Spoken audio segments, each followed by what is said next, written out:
ديال لا تارت او سيترون. دونك هذه خص العجينه تكون طايبه، يكون ديجا طايبه. شحال د الوقت طيب 10 طيبها؟ حتى ل 15 دقيقه، ويكونوا دايرين فيها واحد الصفر ديال البيض مع ديك العجينه باش تجمع، باش تجينا شويه.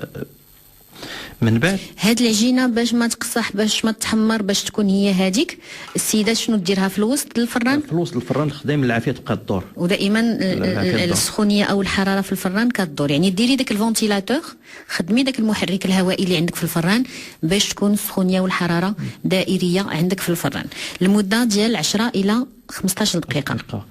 ونديروا لها هنا واحد، نستعملوا الحشو واحد 5 د البيضات بطريقه سهله. هاتي شنو غنديروا؟ اون كريم باتيسير ولا؟ لا سي با اون كريم باتيسير، هذا خليط ديال الحامض. خليط الحامض، لان هذيك الكريم باتيسير اللي تيديروها وتيديروا لها الحامض وتيعمروها، هذيك سي با اون تارت. هذيك نورمال لا تارت او سيترون خصها تبخر، خص ديك لاسيديتي ديال الحامض خصها تبخر في الفران، خصها طيب باش ملي تاكليها ما تتحسش بديك الحموضيه وتجيك المذاق ديالها حلو وزوين. دونك تنحتاجوا ليه واحد 5 د البيضات، واحد 150 غرام ديال السكر، 3 العصير ديال 3 الحامضات، واحد 200 مليلتر ديال القشطه الطريه،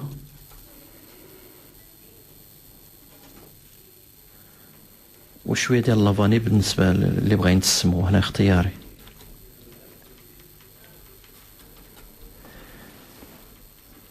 تنشد طريقه، تنشد داك البيض تندربو مزيان مع السكر حتى الحجم تيتضاعف. من بعد تنزيد عليه العصير ديال داك 3 الحامضات،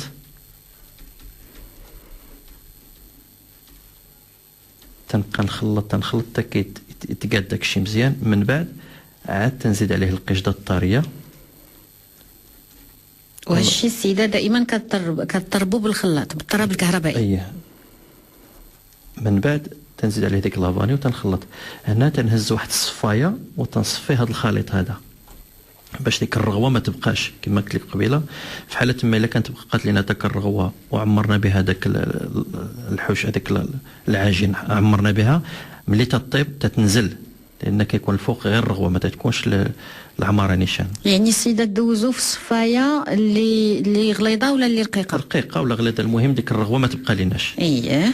دونك هي عندنا العجينه ديالنا ديجا طيبناها، تنحطوها في شي لاطه ونحطوها في الفران، عاد نديروا ديك الحشوه، نفرغوا داك الحشوه باش ما تزلع عليناش، لان بارفو تنهزوها بيدينا تنبقاو نتهزو على اليمين على اليسار، ربما غادي يتزلع علينا شويه على الجنبات ديال ديك لاطارت، دونك غادي تلصق لينا مع السكر، غادي تلصق لينا. دونك طريقه دونك شنو خاص السيده تحيد العجينه، تحيدها من الاناء الفران؟ نو تخليها غنحطوها في شي طاوه الفران طويله ونفرغوها في الفران ديريكتومون في الفران، نعمروا ديك الحشوه.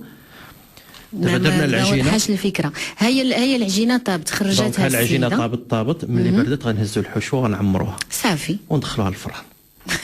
ولكن انا عطيتهم انا واحد النصيحه حسنه، هي زينه بزاف، لان علاش؟